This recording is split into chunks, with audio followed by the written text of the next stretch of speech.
అందరికీ నమస్తే. ఇది గారె చెట్టు. ఇది ఎవరికి దొరకదు, ఊళ్ళో ఉండదు. అడవిన చిలకలల్లా అడవిన చిట్ట అడవిలా గుట్టరాళ్ళులా అట్లా ఉంటాయి. అవి తెలిసిన వాళ్ళకే తెలుస్తాయి, కొంతమందికి తెలియవు, చాలా మటుకే తెలియవు.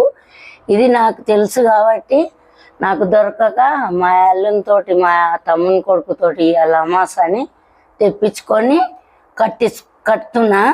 కాకపోతే ఇది చాలా మంచిది. ఇది కొత్తిల్లు ఎవరు కట్టుకున్నా తప్పనిసరి తెచ్చి కట్టుకోండి.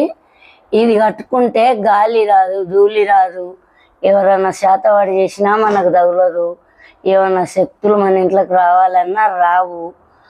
లక్ష్మీదేవి మంచిగా లక్ష్మీదేవి వస్తుంది.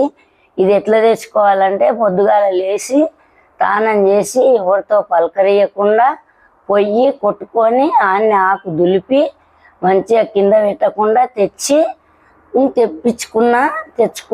తెచ్చుకొని కట్టుకోవాలి. కానీ ఆడీడ పెట్టి అడ్డగోలుగా తెచ్చి కట్టుకుంటే పని ఇయ్యదు. ఇది ప్రత్యేకంగా మంచిగా తెచ్చుకొని అమాస రోజు తెచ్చుకొని కట్టుకుంటేనే ఇది లక్ష్మీదేవి కానీ అరకతి కానీ బరకతి కానీ ఉంటుంది. అరకత బరకత ఉంటుంది. ఎవరు ఏం చేసినా మనకు తగులదు. ఏ దయ్యం ఏ భూతం మన ఇంట్లోకి రాదు, దిష్టి కూడా పోతుంది. ఇది చాలా మంచిది. ఇది గారె చెట్టు అంటారు. దీని పండు కూడా ఎర్రగా ఉంటుంది. నేను కూడా చూసిన కానీ అడవిలో ఉంటుంది. అందుకే నా చేతగాక మా అల్లునితో తెప్పించుకొని నేను ఇవాళ అమాస శుక్రవారం మంచిగా ఉంటుంది, లక్ష్మీదేవి వస్తుందని కట్టుకుంటున్నా. మీరు కూడా కట్టుకోండి.